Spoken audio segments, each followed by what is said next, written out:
Graças a Deus, queridos, a oração na vida do cristão é algo essencial, é algo fundamental. Um crente, uma igreja que não ora, já perdeu metade da batalha. Porque metade da sua vitória está no seu joelho dobrado em oração. Glória a Deus. A hora que você apresenta a causa diante de Deus, fala: Senhor, eu preciso fazer isso, ou eu preciso disso, ou isso está acontecendo na minha vida, e eu coloco no teu altar, meu irmão, metade da vitória já foi estabelecida. Porque você colocou no altar de Deus. Você colocou diante do poder de Deus. E quando você coloca a situação diante do poder de Deus, o mal já não pode mais tocar. Então a força do mal, das trevas, já está aniquilada pela sua oração, pela sua intercessão. Por isso a igreja bate tanto na tecla dos irmãos participarem mais das reuniões de oração. Porque é metade da vitória. E a outra metade, pastor? A outra metade é a sua obediência, meu irmão. Obrigado. A outra metade é a nossa obediência. Porque pela oração o Senhor já repreendeu a força do mal. Aí Ele abre o caminho e diz: agora marcha nessa direção, que você vai alcançar a vitória. Então, se você caminhar na obediência, você vai na direção da bênção, na direção da vitória. Então, a oração e a palavra são fundamentais para que eu e você alcancemos as vitórias do Senhor na nossa vida. Não adianta só tentar caminhar com a sua força, com a sua determinação. Se você não orar, meu irmão, se você não orar, só a força do seu braço, a sua força de vontade pode ser muito grande, mas não vai alcançar. Existem realidades espirituais operando no entorno da nossa vida. Por isso Paulo, escrevendo aos Efésios, diz: a nossa luta não é contra a carne nem contra o sangue, mas contra as forças espirituais da maldade nas regiões celestiais. Portanto, tomai toda a armadura de Deus, para que fiquem firmes e resistam no dia mau. Deus amado. Você está entendendo, meu irmão? Você precisa de revestimento, de autoridade espiritual, porque neste mundo as coisas não acontecem apenas no processo humano, apenas no processo físico. Há coisas espirituais acontecendo e espíritos da maldade que querem destruir a sua vida, o seu casamento, o seu sucesso, a sua felicidade. Como que você se defende? No esconderijo do Altíssimo. E aonde está esse esconderijo? Na oração. Na oração você vai para o esconderijo do Altíssimo. Mas também só orar e não seguir também não vai nos levar à vitória. Só orar e não ir na direção que o Senhor apontar não adianta. Por isso que Jesus diz a alguns judeus que estavam caminhando com ele: conhecereis a verdade, e a verdade vos libertará. Se vós permanecerdes nas minhas palavras, conhecereis a verdade, e a verdade vos libertará. Olha, vocês estão me seguindo, vocês estão achando que eu faço milagres, que eu faço sinais, que eu sou o Messias, e na verdade eu sou. Mas o que adianta vocês acreditarem nisso, mas não seguirem as minhas palavras? Para vocês não serve de nada. Então, irmãos, nós precisamos seguir de braços dados com a oração e com a palavra, para que neste mundo se cumpra em nós a palavra de Deus, dizendo que nós somos mais do que vencedores. Aquilo que nós precisamos para vencer, para a vida e para a piedade, o Senhor já preparou. Agora, não é de forma passiva, é de forma ativa. Então se levante, tome as armas da sua guerra nas mãos e caminhe na direção da vitória.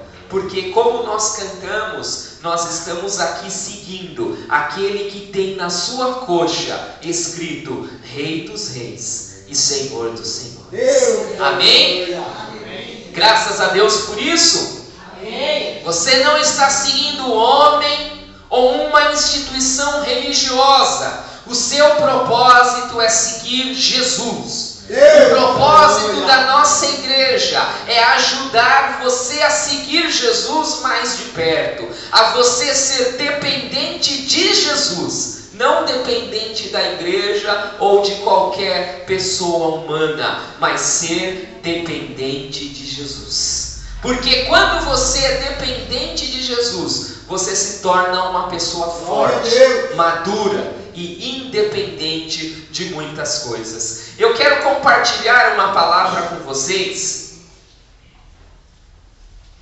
que está lá no livro de Romanos. É um versículo só. Glória a Deus. Mas tem 3 realidades que o Espírito quer produzir e 3 verdades que nós precisamos entender. Romanos 12 e o versículo é o de número 12. Deus amado, aleluia.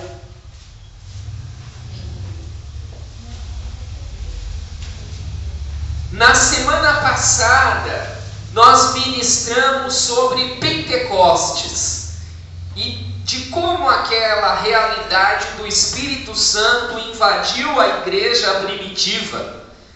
E por causa daquele poder, como aquelas pessoas também eram diligentes no partir do pão, nas orações, em várias coisas.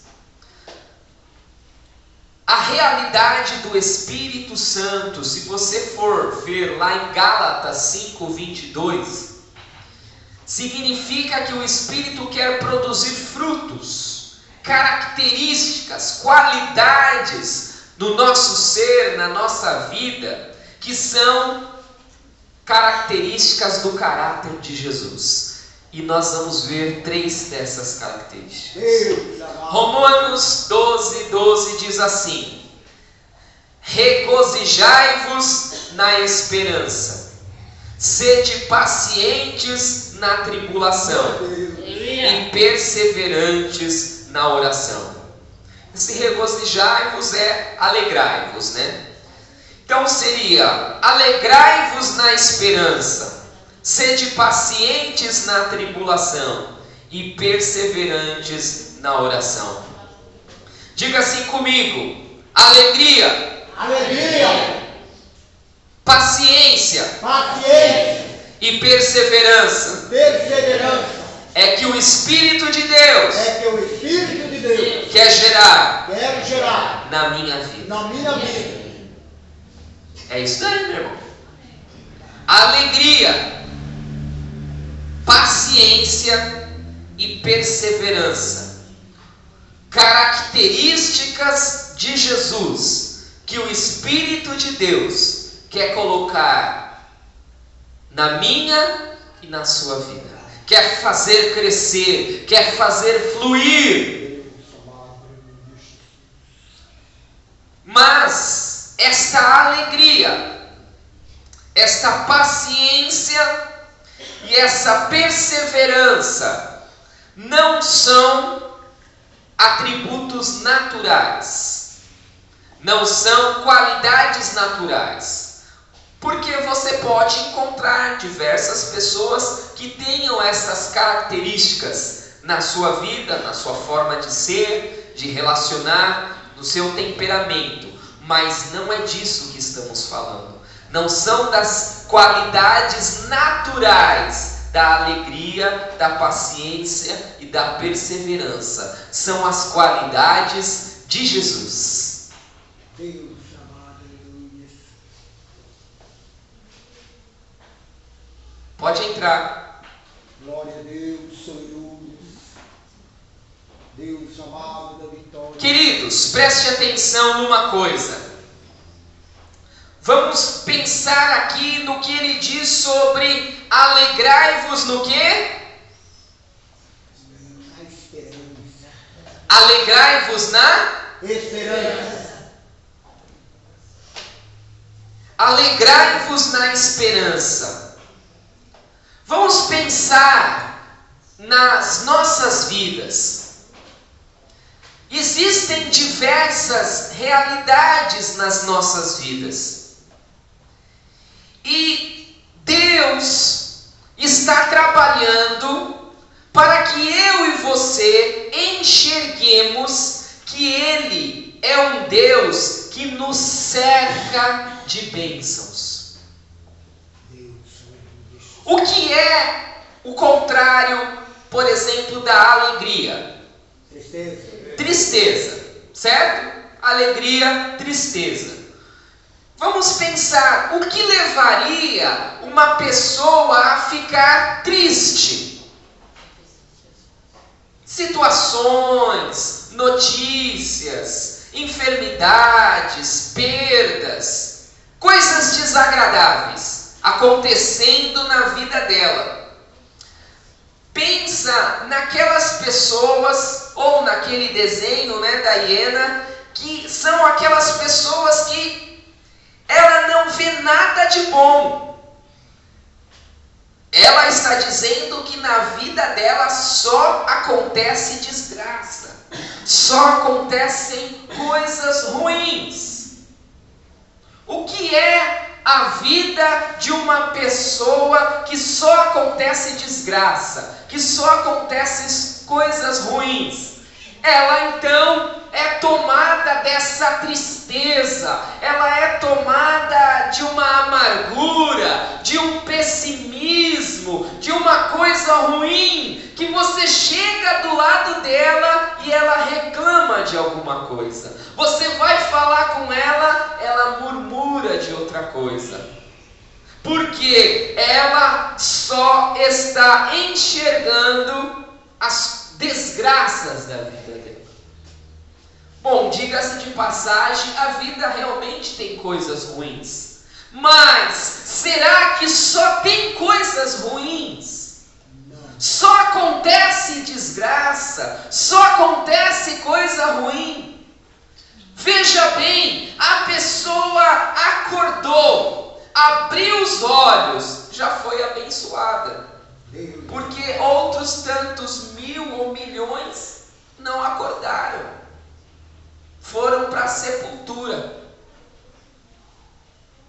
A pessoa olhou para o lado, tem um familiar, alguém que ela se relaciona, pode não ser de forma perfeita, mas que tem um carinho, que tem um afeto. Bênção. A pessoa abre o guarda-roupa, pode não ter lá uma roupa de grife ou várias peças, mas ela tem uma roupa para vestir. A pessoa senta na mesa, pode não ter aquela mesa farta, mas tem um pão com manteiga, tem um café com leite. Será que não tem nada que se possa agradecer? Será que não há nada que se possa louvar a Deus? Será que não há nada que se possa reconhecer que Deus está abençoando aquela pessoa? Meu irmão, minha irmã, eu e você somos chamados pelo Espírito de Deus a enxergar essas realidades naturais que estão ao nosso redor. Mas não apenas isso, porque há muitas pessoas otimistas e alegres que enxergam exatamente isso. Se você teve a oportunidade de assistir o filme do Fellini, A Vida é Bela, ou outro filme dessa natureza, onde a pessoa está passando por um processo terrível, lá era uma questão do nazismo, e tem de situações de guerra, de morte, onde a pessoa encara aquilo de maneira positiva. Um otimismo, uma alegria natural. E eu nem cheguei ainda na espiritual. Então olha só, eu e você, que fomos chamados para andar na presença de Jesus, no mínimo, o que o Espírito Santo quer trabalhar na nossa vida é abrir os nossos olhos para ver as bênçãos naturais que o Senhor tem colocado diante de nós, dia após dia. Não podemos caminhar por esta vida como pessimistas, como amargurados, como tristonhos, como quem vive uma vida terrível, sem fim, de luta. Meu irmão, minha irmã, você é uma pessoa abençoada na terra. Glória a Deus. O ser humano tem uma dificuldade de reconhecer bênçãos naturais, né? Principalmente quando a gente entra nesse ambiente religioso, parece que a gente só quer ver o milagre, o sobrenatural, o grande, o mega, blaster, plus. Uma palavra, um carinho, um gesto, para a gente não é motivo de louvar, de agradecer a Deus. Mas nós que temos o Espírito de Deus, que um dia entregamos a nossa vida a Jesus, temos que reconhecer que tudo que está ao nosso redor, que tudo que está ao nosso derredor, que tudo que chega nas nossas mãos é bênção de Deus. É bênção de Deus, meu irmão. Deus está te abençoando. Levante a sua voz e agradeça e louve. É o que nós vimos no Salmo de número 146. Deus amado, aleluia. Nós somos uma geração chamada para louvar ao Senhor. Ainda que o mundo inteiro se cale, ainda que não haja pessoas nessa terra que reconheçam que o sol, que a chuva, que o vento, que uma amizade, que um pão, que uma roupa é bênção de Deus, eu e você somos chamados a levantar as nossas mãos e louvar ao Senhor, reconhecendo a sua bênção nas nossas vidas. Meu irmão, esse, como eu disse, é o mínimo. Por quê? Porque o Senhor quer que nós também nos alegremos, é a alegria do Senhor que é a nossa força. Pelas realidades espirituais, pelas bênçãos espirituais, porque não apenas o Senhor nos cercou de bênçãos materiais, mas Ele nos cercou de bênçãos espirituais. É aquilo que aconteceu com aquele moço e o seu profeta. Vinha o exército do inimigo e o moço estava apavorado. Chegou diante do profeta, o profeta foi obrigado a falar: Senhor, abre os olhos deste moço, para que ele veja carros e cavaleiros de Israel que estão neste lugar. Oh Deus amado, aleluia. Meu irmão, minha irmã, Há realidades espirituais de bênçãos do Senhor sobre a sua vida. O Senhor dá ordem aos anjos dele a seu respeito para te livrarem de todo mal, para que você não tropece.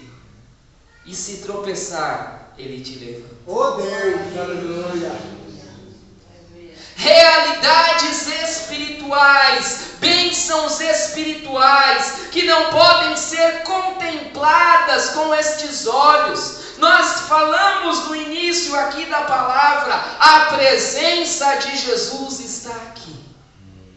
Então, irmão, irmã, se nós realmente estivéssemos passando por uma grande dificuldade, por uma grande luta, por uma grande aflição, nós teríamos que ser como Daniel na cova dos leões, como Paulo e Silas na prisão. A presença de Jesus está aqui e por isso eu devo louvar, e por isso eu devo exaltar. Ainda que você não esteja vendo, o Espírito de Deus quer trazer ao seu coração a alegria do Senhor. A alegria do Senhor, a alegria de estar no lugar certo, de fazer a coisa certa, a alegria de ter a presença do Espírito Santo, a alegria de ter o seu nome escrito no livro da vida, a alegria de ter o perdão dos seus pecados, a alegria de saber que o sangue de Jesus foi derramado na cruz do Calvário para o meu e o seu perdão. Quem pode tirar essa alegria de nós? Quem pode tirar essa alegria de nós? Diz Paulo, é a morte? A vida? Coisas do presente, do porvir? A luta, a tempestade, a morte, o perigo, a espada? Alguma dessas realidades naturais podem roubar de você o fato de Jesus ter derramado sangue na cruz para te fazer filho de Deus? Aleluia! Então, meu irmão e minha irmã, eu e você devemos ser para sempre adoradores do Senhor. A alegria do Senhor tem que fluir, tem que brotar da nossa alma. Ainda que como Paulo e Silas sejamos levados para a prisão, nós vamos cantar, nós vamos louvar, porque somos loucos? Não, porque sabemos que o Senhor está presente. Aleluia! Alegrai-vos na esperança. Meu irmão, minha irmã, ainda que as coisas não tenham chegado no lugar, nós temos a esperança que o Senhor está presente e está conduzindo a história das nossas vidas para um bom termo. E ainda que a nossa vida nessa terra acabe, nós temos a esperança de encontrar o Senhor. Meu irmão, minha irmã, sabe o que o Espírito Santo está fazendo? Está trabalhando na sua mente e no seu coração para esta alegria que está presa saltar, saltar, saltar, saltar. Ele está trabalhando, ele está trabalhando. A vida e as dificuldades estão nos pressionando, dizendo: não, você não tem motivos para se alegrar. Olha essa luta, olha essa tribulação, olha isso que não está dando certo, olha aquilo. Fique quieto, você não tem motivo. Vai no seu quarto, sente e chora. A sua vida, ela não tem mais jeito. Mas o Espírito está te dizendo, o Espírito está te dizendo: eu te cerquei de bênçãos, eu estou trabalhando na sua vida, eu estou caminhando contigo, eu estou contigo por onde quer que tu andares. Por isso alegra-te no Senhor. Alegra-te no Senhor. É no Senhor.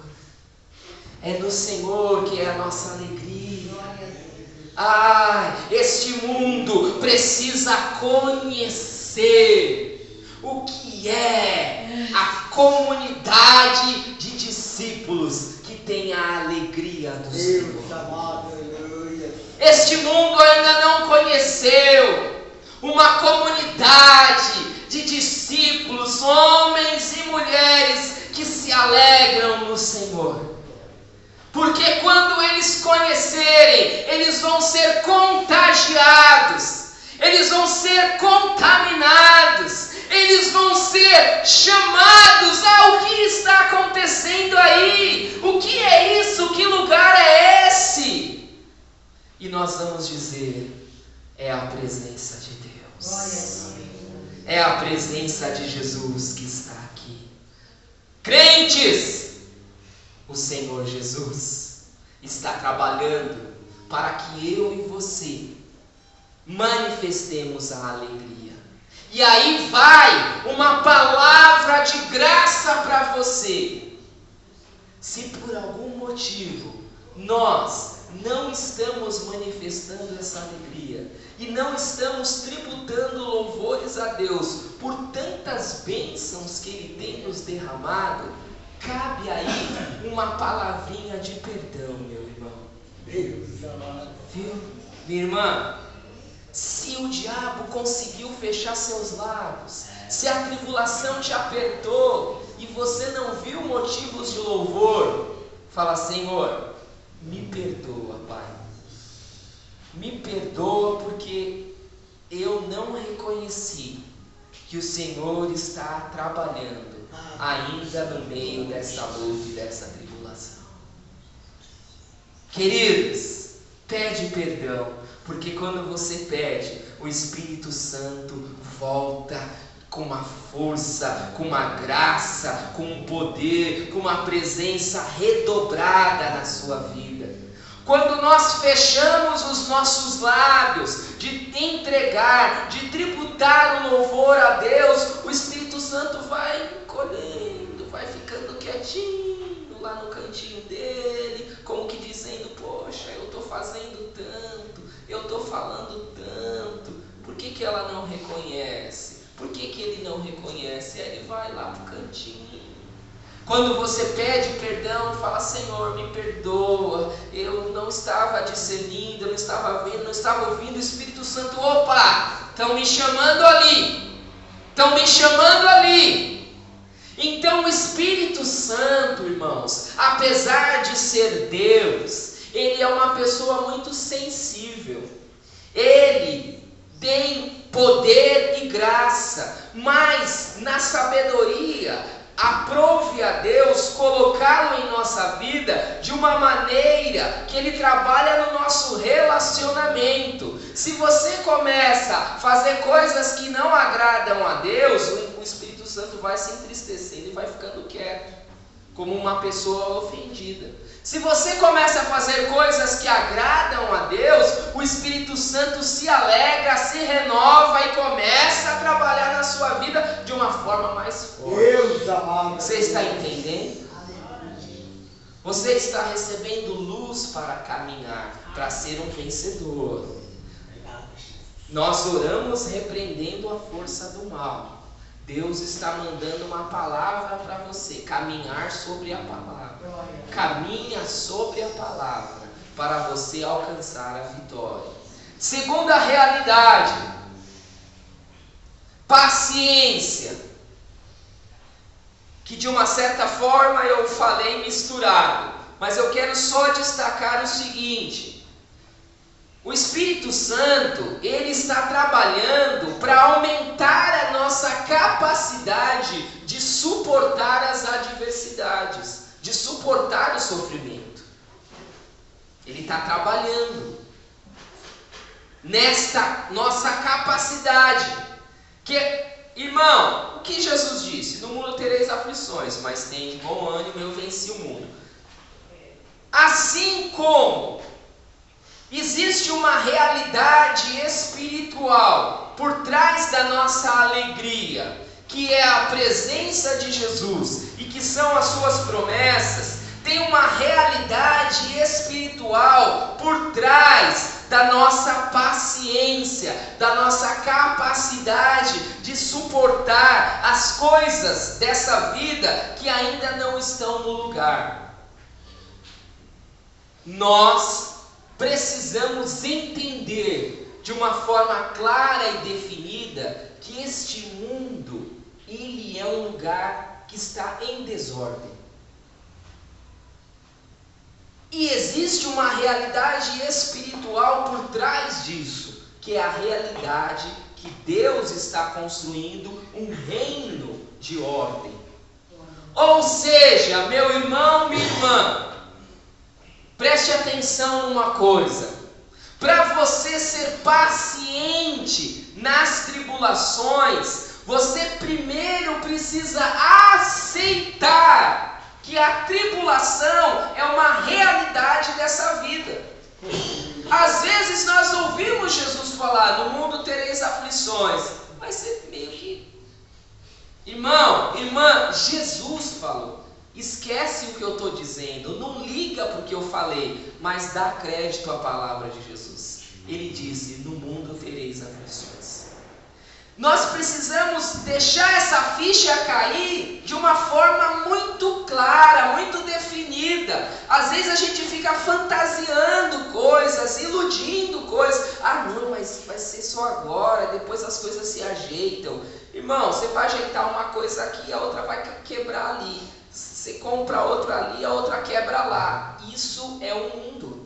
O mundo, ele vai ser assim, você vai consertar uma coisa, a outra vai quebrar, você estava brigado com o marido, você arruma com o marido, depois você briga com o filho, e vai indo assim, nessa loucura toda, a todo tempo. Aí dá um momento de folga, depois volta de novo. Enquanto eu e você estivermos nessa vida e nesse mundo, nós vamos enfrentar tribulações, nós vamos enfrentar dificuldades, nós vamos enfrentar sofrimentos. Quanto antes a gente aceitar isso, a nossa capacidade de suportar aumenta.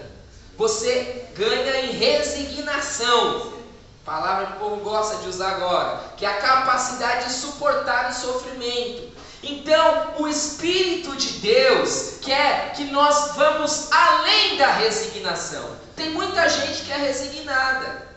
Sabe aquela pessoa, eu sei, a vida é assim mesmo.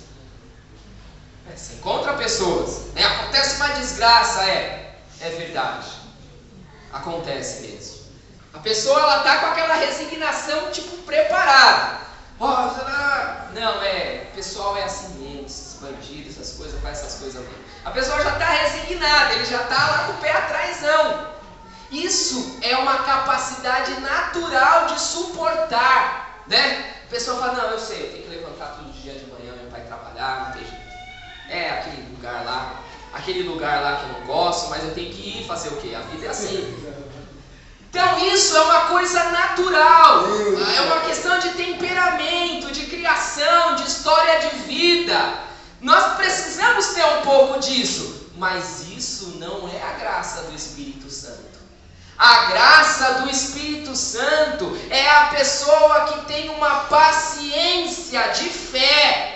É uma paciência na tribulação, porque ela olha para a realidade espiritual que está à frente. Ela não fala assim, a frase dela não termina dizendo esse mundo é assim mesmo. A frase dela é assim, este mundo é assim mesmo, por isso que eu estou caminhando em direção ao céu. Este mundo é assim mesmo, por isso Jesus preparou um lugar para mim e eu vou ficar com Ele. Eu sei que esse mundo é assim, mas eu não sou desse mundo. Este mundo é assim, meu irmão, mas você não é deste mundo. Paciência na tribulação, ela vai acabar, porque um dia Jesus vai tocar a trombeta e vai te chamar, meu irmão. Paciência na tribulação. O Senhor vai te cercar de bênção, vai te dar graça, vai te dar vitória, vai te dar livramento, mas ainda assim haverá dor, haverá morte, haverá sofrimento, haverá enfermidade, porque estas são coisas eu e você não somos desse mundo. Oh Deus, tá. Amém? Amém. Paciência de Jesus não é resignação. Mas, irmão, começa por aí, né? Paciência. E para finalizar, perseverança. Alegria, paciência, perseverança na oração. Nós começamos a falar da oração, mas eu quero destacar aqui que a perseverança, o Espírito de Deus, Ele quer gerar em nós uma característica de Jesus, que era o seguinte: Ele sabia para onde ia, sabia que estava fazendo a coisa certa, então Ele ia em frente, Ele perseverava, Ele continuava, Ele era firme naquele propósito, Ele era determinado. Diz as Escrituras que o Senhor Jesus colocou um semblante determinação para ir para Jerusalém, sabendo que lá estavam esperando para o prendê-lo. Olha só, Jesus recebe uma missão do Pai: ir para Jerusalém e entregar a sua vida como sacrifício pelo pecado. Às vezes a gente recebe uma missão e no começo parece uma coisa simples, mas quando a coisa aperta, a gente recua. O que é determinação? Determinação, perseverança. Eu sei que é isso que eu tenho que fazer. Pode ser que nesse momento esteja difícil você fazer o que é certo, mas o Espírito de Deus quer gerar determinação no seu e no meu coração para continuar fazendo o certo quando as coisas estão mais difíceis. Irmão, por quê? Remar do lado da maré é fácil, né? Se todo mundo vai para lá, você vai para lá também. Opa! Todo mundo para cá. Todo mundo levanta a mão. Todo mundo grita. Todo mundo canta. Você só está lá no meio da multidão. Agora, quando Jesus fala assim: sai do meio dela, povo meu. Sai do meio desta cidade de idolatria e de prostituição. Sai.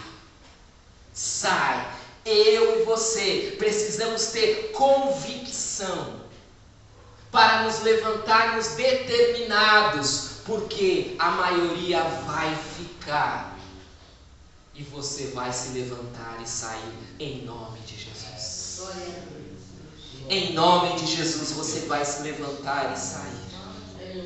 Não é apenas a determinação natural daquele vendedor que insiste para colocar aquele produto goela abaixo a você, que já falou 10 vezes que não quer comprar, parece que o cara tem um gravador nas costas e começa tudo de novo. Ele é determinado, é um cara que bate meta todo mês porque ele é insistente.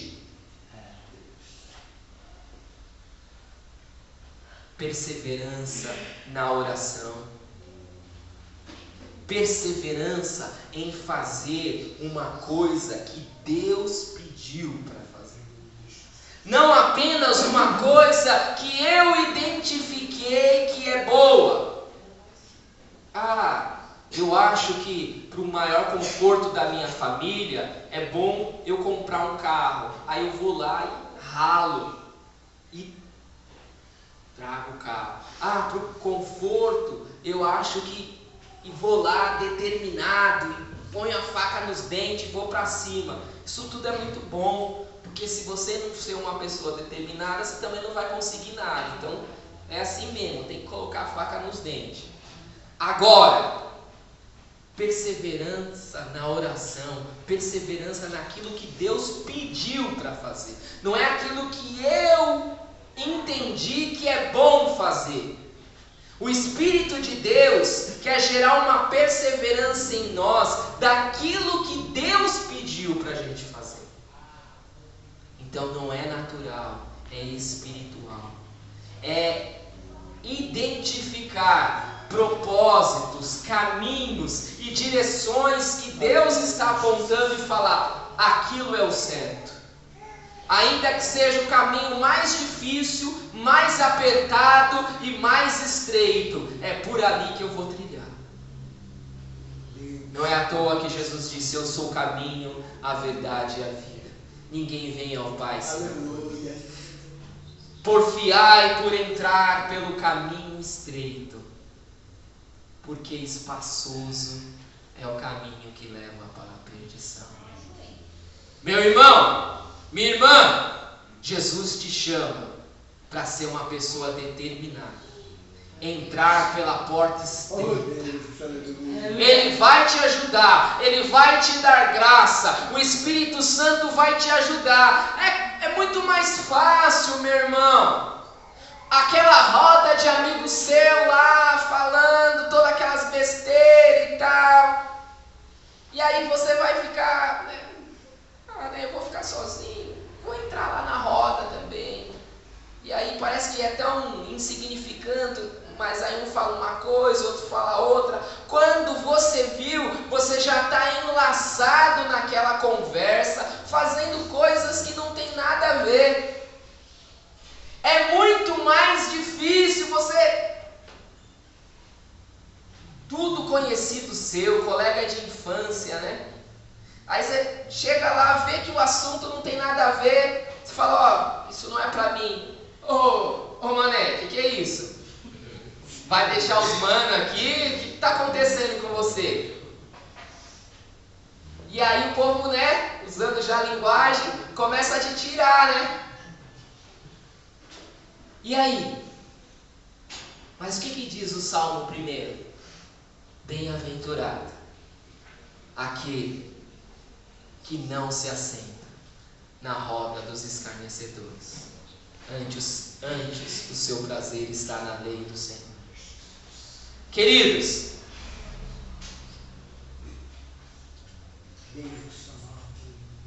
Deus está trabalhando.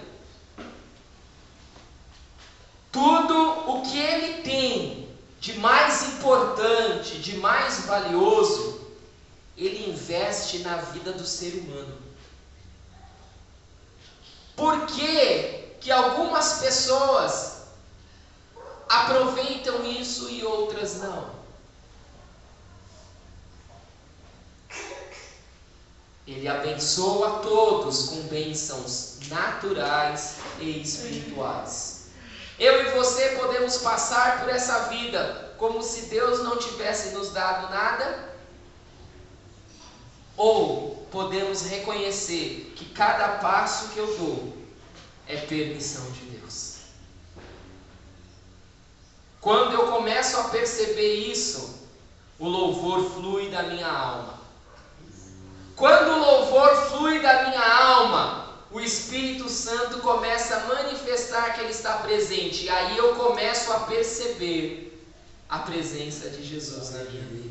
Conforme eu começo a perceber a presença de Jesus na minha vida, eu começo a ouvir a direção dEle.